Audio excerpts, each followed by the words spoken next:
Friends, स्वागत है आपका एक बार फिर से ब्राइटलर्न यूट्यूब चैनल में। फ्रेंड्स, हम पढ़ रहे थे साइंस यानी कि जनरल साइंस जो कॉम्पिटिटिव एग्जाम्स में पूछी जाती है। इसमें पिछली वीडियोस में हमने बात की थी बायोलॉजी के बारे में, जिसमें फ्रेंड्स हमने पढ़ा था न्यूट्रिएंट्स क्या होता है और न्यूट्रिशन किस टाइप के होते हैं, कितने कितने होते हैं। न्यूट्रिशन में हमने माइक्रो और मैक्रो हम पढ़ रहे हैं, अभी माइक्रो पढ़ रहे हैं। इससे पहले हमने मैक्रो पढ़ा था। मैक्रो में हमने पढ़ा था फैट, कार्बोहाइड्रेट और प्रोटीन को, इनको सबको हमने डिटेल में जाना था। लेकिन फ्रेंड्स, हमने विटामिन की दो वीडियो बना चुके हैं, जिसमें मैंने बात किया था विटामिन के जो इंपॉर्टेंट क्वेश्चन है विटामिन से पूछे जाते हैं, कौन कौन से पूछे जाते हैं। इसके अलावा विटामिन ए के बारे में हमने बात की, विटामिन सी के बारे में बात की हमने और विटामिन डी के बारे में बात की। तो फ्रेंड्स, मैंने आपको बताया था, कमेंट बॉक्स में जरूर बताएं। अगर आपने वीडियो नहीं देखी है पुरानी तो देख लें फ्रेंड्स, और मुझे एक क्वेश्चन का आंसर दें कि ऐसी कौन सी विटामिन है जो विटामिन के साथ साथ हार्मोन का भी काम करती है। ये क्वेश्चन आपके लिए है, वीडियो कमेंट बॉक्स में बताएं। तो फ्रेंड्स, चलिए विटामिन में आज हम आगे की बात करते हैं। आज हम बात करेंगे विटामिन ई और विटामिन के बारे में। ओके फ्रेंड्स, मैंने बताया था विटामिन 2 टाइप की होती है। कौन कौन सी होती है? विटामिन 2 टाइप्स की होती है। विटामिन 2 टाइप्स की मैंने बताई थी। कौन कौन सी बताई थी? दो कैटेगरी बताई थी। एक मैंने बताया था जो फैट सोल्यूबल होती है, यानी कि जो वसा में घुल जाती है। ओके, और दूसरे टाइप की मैंने बताई थी जो वाटर सोल्यूबल होती हैं। मैंने आपसे कहा था कि हम पर डे हमें विटामिन की जरूरत होती है अपनी बॉडी की इंटरनल प्रोसेस को सुचारू रूप से चलाने के लिए। तो फ्रेंड्स, ऐसे कुछ न्यूट्रिएंट्स की आवश्यकता होती है जो कम मात्रा में हमें उनकी नीड होती है हमारी बॉडी की इंटरनल प्रोसेस को कंटिन्यू रखने के लिए। तो फ्रेंड्स, वो चीजें होती हैं, वो न्यूट्रिएंट्स होते हैं विटामिन। अब विटामिन मैंने आपको बताया था कितने टाइप की होती है? 6 टाइप की होती है vitamin 6। Vitamin A, vitamin B, vitamin C, vitamin D, vitamin E, vitamin K. कितनी हो गई? 2, 4 एंड 6। ये टोटल विटामिन होती हैं। बाकी का जो विटामिन का आपने कैटेगरी देखी होंगी तो इन्हीं का मिलता जुलता रूप होता है, सभी इन्हीं में निहित होती हैं। आगे मैं बात करूं फ्रेंड्स, मैंने आपको बताया था फैट सॉल्युबल ऐसी विटामिन जो वसा में घुल जाती हैं और ऐसी विटामिन जो जल में घुल जाती हैं। हम उन विटामिन का पर डे यूज करते हैं जो जल में घुल जाती हैं। क्या हो जाता है? जल में घुल जाती हैं, क्योंकि फ्रेंड्स इनकी जब मात्रा हमारी बॉडी में ज्यादा हो जाती है तो यूरिनेशन द्वारा यानी कि मूत्र के द्वारा इनकी अतिरिक्त मात्रा हमारी बॉडी से बाहर निकल जाती है और हमारी बॉडी में कोई भी डैमेज नहीं होता है। वहीं मैं बात करूं फैट सॉल्युबल विटामिन की, तो जो वसा में घुल जाती हैं विटामिन, उनका क्या होता है? हमारी बॉडी से बाहर निकलना मुश्किल हो जाता है, क्योंकि ये एक तरह से तेल की तरह होती हैं और हमारे ब्लड से, हमारे ऑर्गन से ये चिपक जाती हैं। ओके, तो इनके लिए हमें क्या होता है? जितनी हमें नीड है उतनी पूरी होनी चाहिए, कुल मिला के कम ना रहे।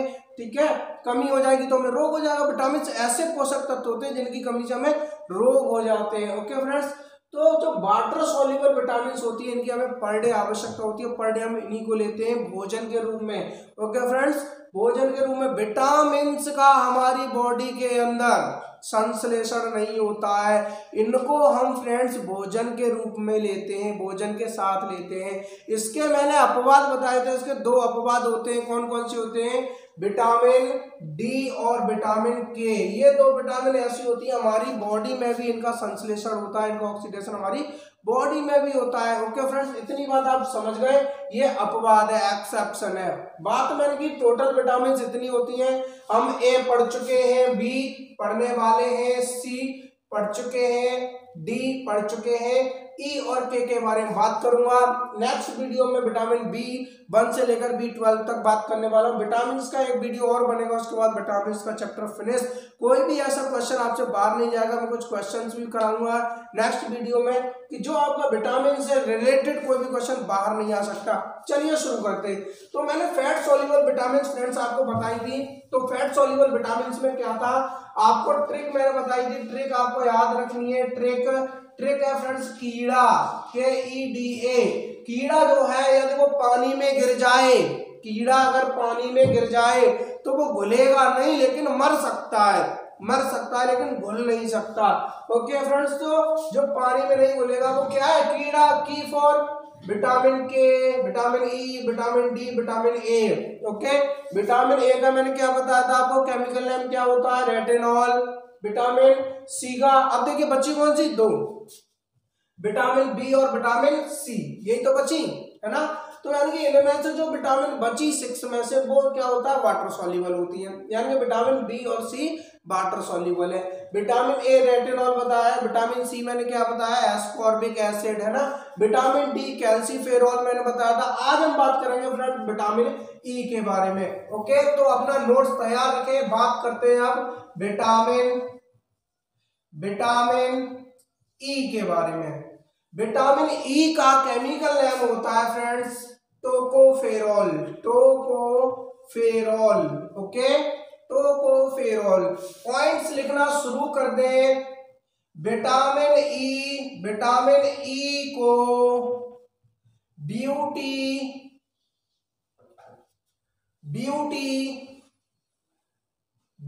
विटामिन भी कहते हैं, ब्यूटी विटामिन भी कहते हैं, विटामिन भी कहते हैं। ये बात याद हो गई फ्रेंड्स आपको, यानी कि ब्यूटी विटामिन कौन सी विटामिन को कहा जाता है, विटामिन ई को कहा जाता है। विटामिन ई का केमिकल नेम क्या होता है, टोकोफेरॉल। हिंदी में चाहे इंग्लिश में टोकोफेरॉल ही बोला जाएगा, कंफ्यूज ना हो। ओके फ्रेंड्स, टोकोफेरॉल ये विटामिन ई है। विटामिन ई के बारे में बात करें, ऐसी विटामिन जो जनन क्षमता को इंक्रीज करती है, जनन क्षमता को बढ़ाती है। ठीक है, दूसरी बात जनन क्षमता को बढ़ाती है, यानी कि महिलाओं में बांझपन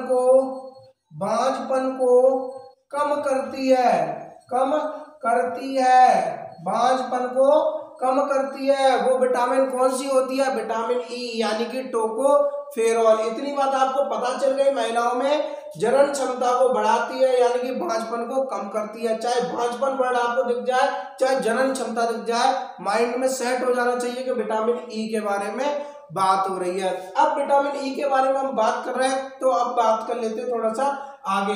देखिए विटामिन ई को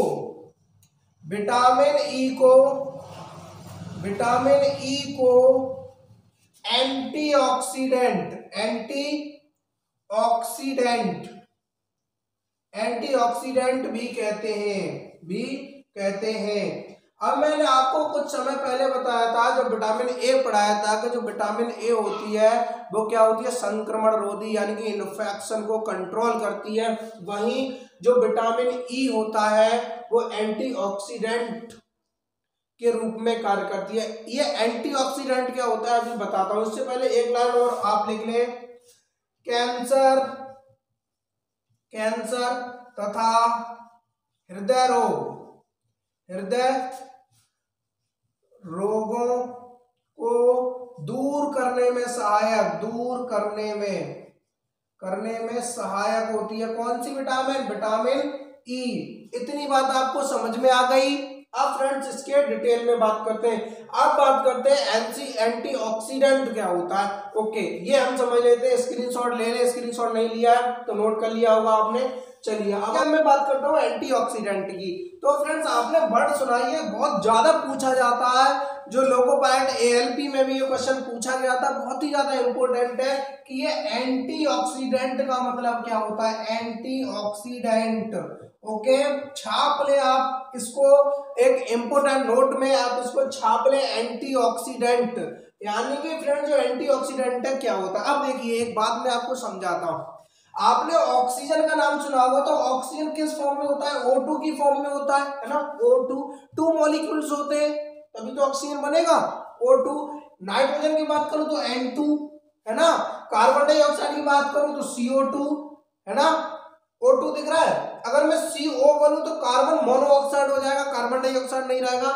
वहीं फ्रेंड्स क्या होता है, हमारी बॉडी में ऑक्सीजन होती है, जाहिर सी बात है, हम ब्रीथिंग करते हैं तो ऑक्सीजन की नीड होती है, तो हमारी बॉडी के अंदर ऑक्सीजन होती है पूरे ब्लड में। ओके, क्यों, हमारा जब हार्ट होता है वो पंपिंग करता है। पंपिंग का मतलब क्या करता है, जो हमारा ब्लड गंदा हो जाता है वो सीधा हमारी बीन्स के द्वारा आ जाता है हमारे हार्ट के पास। हार्ट फिर क्या करता है, पंप करके उसमें ऑक्सीजन गैस मिला देता है, यानी कि हमारी पूरी बॉडी में ऑक्सीजन गैस होती है। ओके, बात कर रहा हूं मैं ऑक्सीजन जब सिंगल मॉलिक्यूल में होती है, सिर्फ O की फॉर्म में होती है, तो इसको बोलते हैं फ्री इलेक्ट्रॉन। क्या बोलते हैं?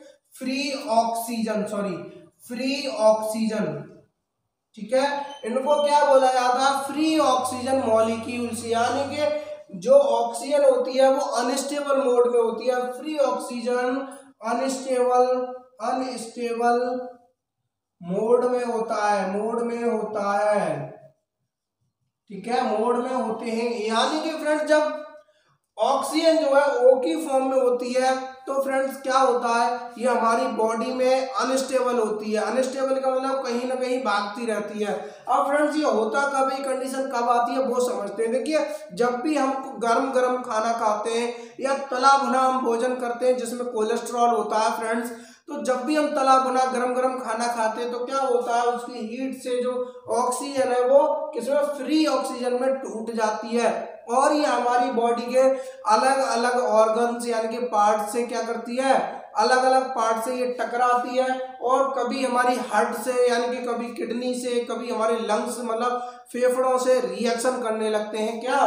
Free oxygen. ओके, तो जिसकी वजह से कभी हमारी स्किन पर अटैक कर देते हैं, यानी कि जब भी हमारा कोई ऑर्गन है वो कमजोर पड़ जाता है इनके सामने, तो क्या होता है, उन पर ये अटैक कर देते हैं और हमें पैरालिसिस की भी कंडीशन आ जाती है, हमारी स्किन पर झुर्रियां आ जाती हैं। तो फ्रेंड्स हमें क्या करना होता है, हमें सेवन करना होता है विटामिन ई का। यानी कि विटामिन ई क्या करती है, एंटीऑक्सीडेंट की तरह वर्क करती है और फ्री इलेक्ट्रॉन्स को, सॉरी फ्री ऑक्सीजन को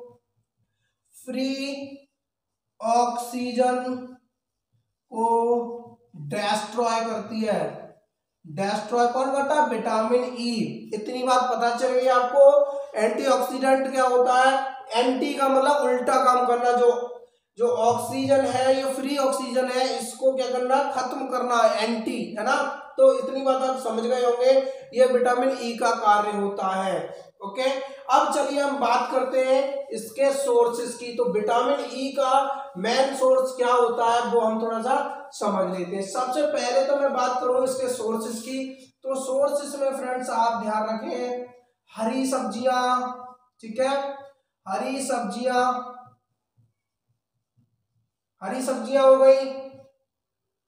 और इसके साथ साथ फ्रेंड्स जो विटामिन ई है, सनशाइन विटामिन तो कौन सी होती है, sunshine vitamin, vitamin D, beauty vitamin, vitamin E. अब जब ब्यूटी से रिलेटेड वर्क होता है तो इसमें जाहिर सी बात है हरी सब्जियां तो होंगी, है ना, हरी सब्जियां होंगी।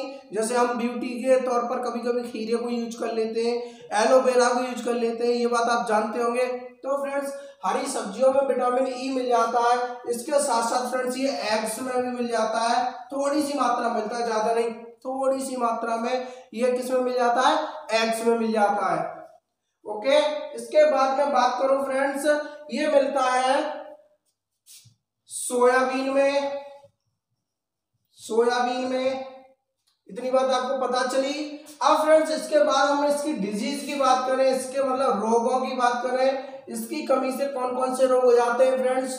तो रोग सबसे पहले तो मैंने आपको क्या बताया था, स्किन में झुर्रियां पड़ जाते हैं, ब्यूटी विटामिन होती है। आप एक वर्ड को पकड़ लीजिए, ब्यूटी विटामिन, बस सब कुछ समझ जाएंगे, डिजीज ऑटोमेटिक आ जाएगी। यानी कि स्किन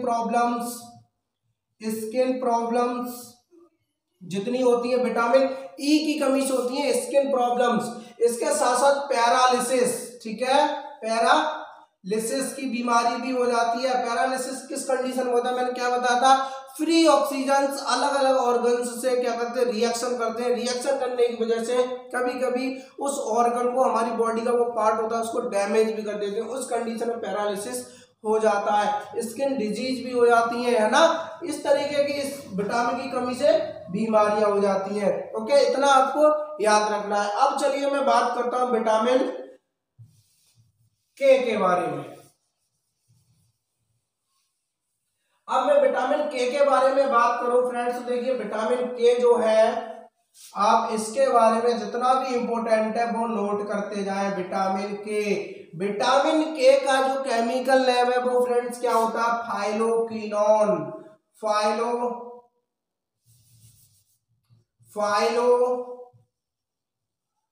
क्विनोन, ठीक है, ये आप नोट कर ले, हिंदी में भी ऐसे ही बोलेंगे इसको, फाइलोक्विनोन, ठीक है, फाइलोक्विनोन, इसको हिंदी में भी ऐसे ही बोला जाता है। इसके बाद इसके पॉइंट्स आप नोट करते जाएं, इसको नैफ्थोक्विनोन भी बोलते हैं, नैफ्थोक्विनोन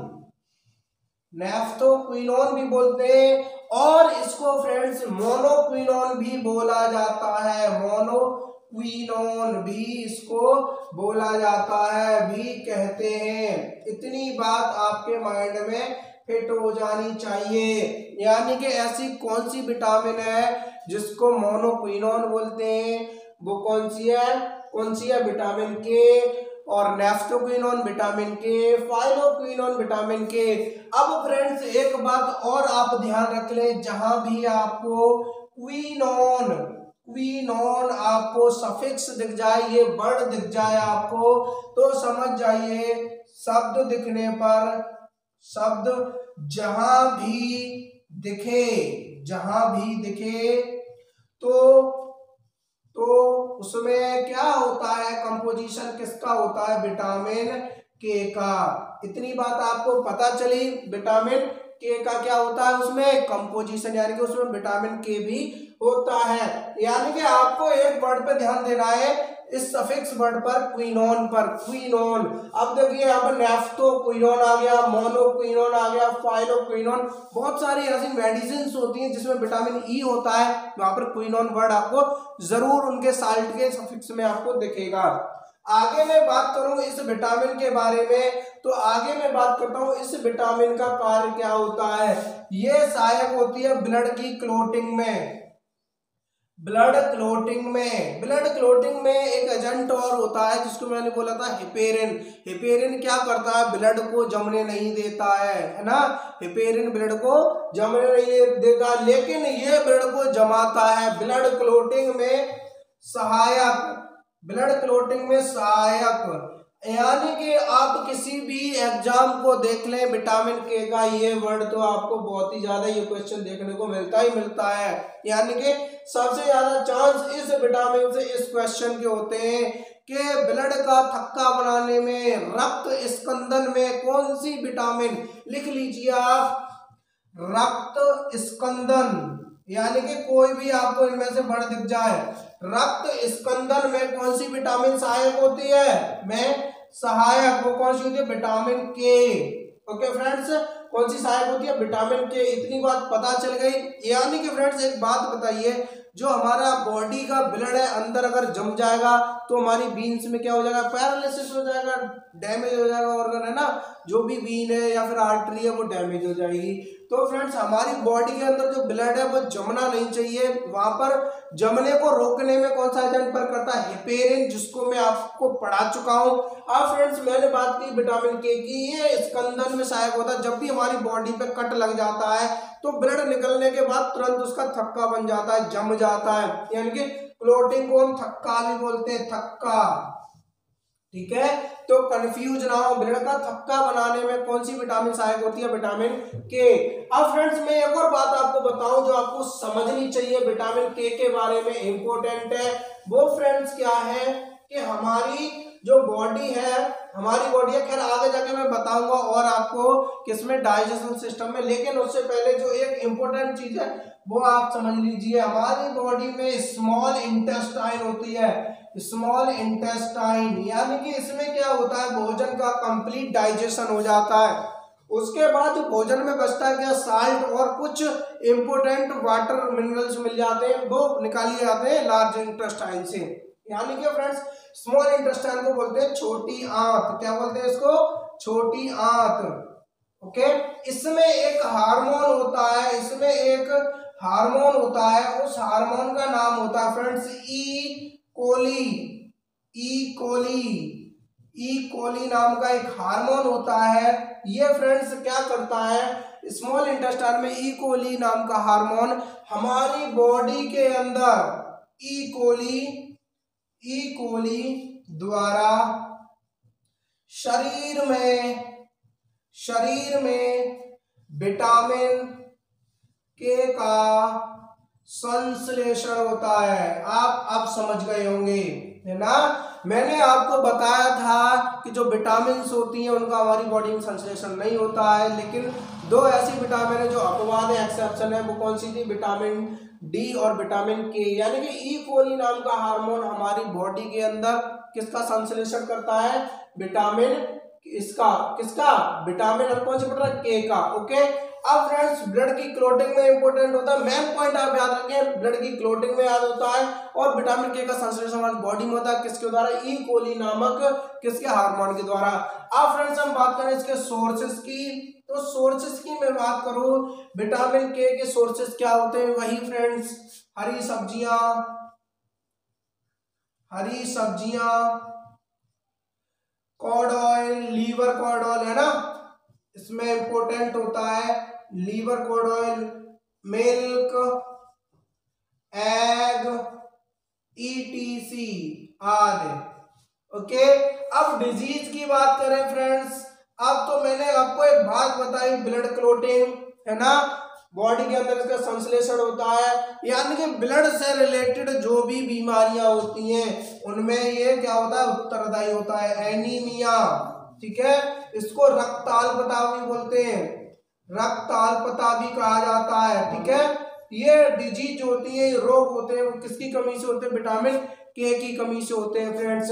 तो फ्रेंड्स यहाँ पर हमारा विटामिन ई और विटामिन के से रिलेटेड सारे क्वेश्चन कंप्लीट हो जाते हैं। अब फ्रेंड्स अगली हम वीडियो में बात करेंगे विटामिन बी कॉम्प्लेक्स के बारे में, B1 से लेकर B12 के तक फ्रेंड्स। उसके बाद कल की वीडियो में ही हम कुछ इंपोर्टेंट क्वेश्चंस जो इनसे और बन सकते हैं इसके अलावा वो हम डिस्कस करने वाले हैं। उम्मीद करता हूँ वीडियो आपको पसंद आए, वीडियो लाइक कर दीजिए, चैनल पर नए हैं तो सब्सक्राइब कर लीजिए, क्योंकि फ्रेंड्स बहुत ही काम की सीरीज है, इतनी वीडियो में डाल चुका हूँ, प्लेलिस्ट में जाकर आप सर्च कर सकते हैं, देख सकते हैं। कोई भी एग्जाम है जिसमें साइंस पूछी जाती है, जनरल साइंस, वो आप क्रैक कर सकते हैं आसानी से, इस बात की मैं गारंटी दे रहा हूँ, कोई भी क्वेश्चन बाहर नहीं जाएगा।